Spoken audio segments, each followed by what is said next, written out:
Ya entrados en Cuaresma, los poblanos ponen en práctica las tradiciones culinarias en torno a los tiempos de vigilia y ayuno.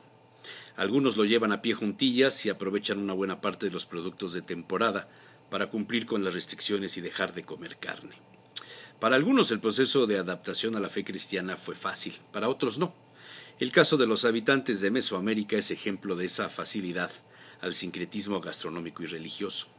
Salacaín había iniciado el día con esas reflexiones mientras paseaba por las calles de la ciudad asombrándose a cada paso de la cantidad de elementos plásticos colocados en puertas, ventanas y fachadas completas, un asunto superado ya en las ciudades europeas, donde el respeto a la arquitectura y su entorno constituyen un compromiso de los propios ciudadanos y no solo de las autoridades. Aquí, cada uno contribuye al empeoramiento del paisaje urbano con tantos anuncios de plástico. Los pueblos prehispánicos eran consumidores habituales de hierbas, de verduras, peces, animales silvestres, pájaros, larvas.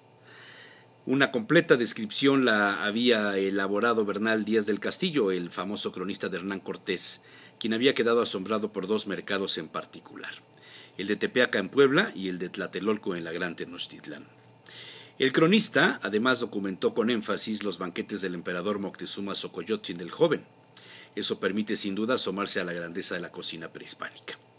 Y el aventurero citó entre sus lecturas la historia verdadera de la conquista de la Nueva España, que decía: desde que llegamos a la plaza que se dice Tlatelolco, como no habíamos visto tal cosa, quedamos admirados de la multitud de gente y mercaderías que en ella había. Pasamos adelante de los que vendían frijoles y chía y otras legumbres y hierbas.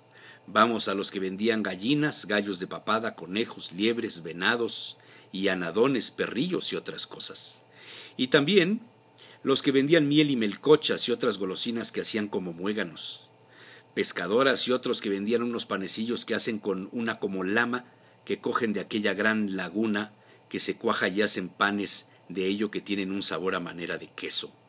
En esta parte Bernal se refiere a la hueva de mosca acuática llamada ahuautle.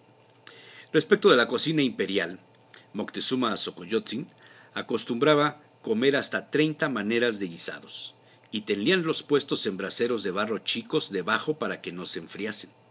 Le cocinaban gallinas, gallos de papada, entiéndase guajolotes, faisanes, perdices, codornices, patos mansos y bravos, venado, puerco de la tierra, así le llamaba el cronista al jabalí, pajaritos de caña y de palomas, liebres, y traían en unas, como a manera de copas de oro fino, cierta bebida hecha de cacao, decían que era para tener acceso con mujeres.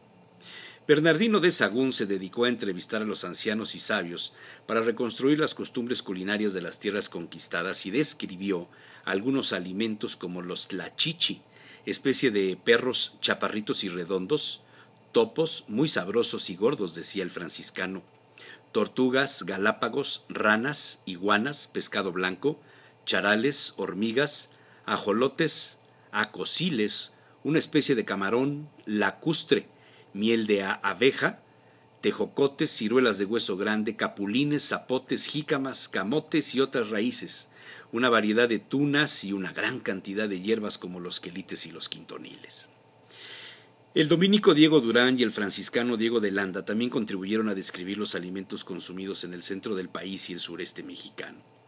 En sus investigaciones mencionan los guisados de pepitas de calabaza, maíz, frijol, chía, huautli, llamada hoy amaranto o alegría, barbacoas de tierra de varios animales como el venado, el topo o el jabalí, langostas y chapulines asados y triturados, tortillas tostadas y sobre ellas hormigas o gusanos asados o tostados.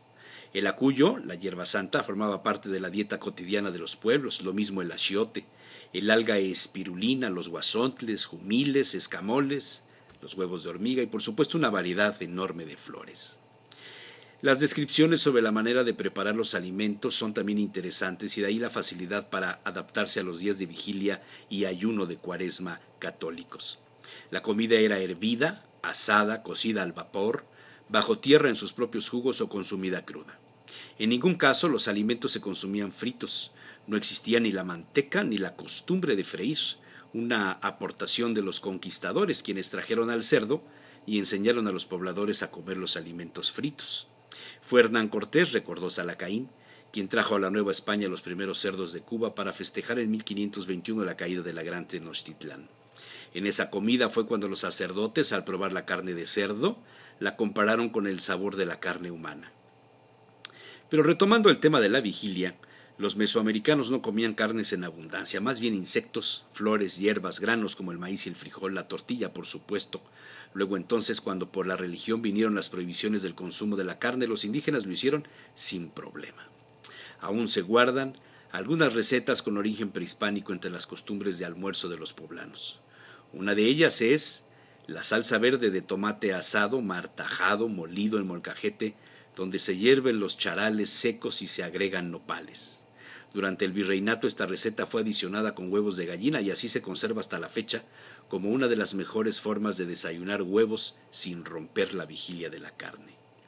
Por supuesto también han quedado hasta nuestros días los diferentes clemoles con verduras y trozos de elote tierno y una gran variedad de hierbas comestibles como guasontles y quintoniles. En algunos pueblos de la Sierra Poblana, como Tetela de Ocampo y Aquixtla, aún se consume la miel de las hormigas llamadas bínguinas, los gusanos de maguey, los acosiles, los huevos de hormigas que son llamados escamoles, y por supuesto la variedad de salsas mexicanas constituyen una de las comidas prehispánicas no violentadas por la modernidad, salvo cuando interviene la licuadora. Una buena salsa de molcajete con tomates tostados, chile y un poco de agua más pipicha es remontarse cientos de años a la comida de antes de la conquista.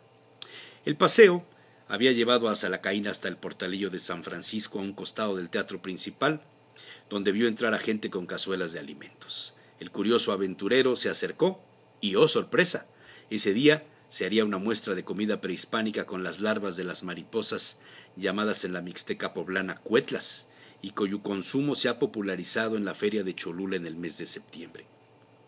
Según la región, a las cuetlas se les llama también chancuetla o tepolchichic, y su producción se inicia el día de San Juan, 24 de junio, y permanece hasta bien entrado el mes de septiembre. Tostadas en un comal, puestas sobre una tortilla con salsa y algo de frijoles, las cuetlas era una forma tradicional de consumirlas. A la llegada de los españoles se introdujo la manteca y empezó entonces el consumo de las cuetlas fritas, como los gusanos de maguey y los escamoles. Después de casi medio milenio, los poblanos seguimos comiendo como los aborígenes precolombinos.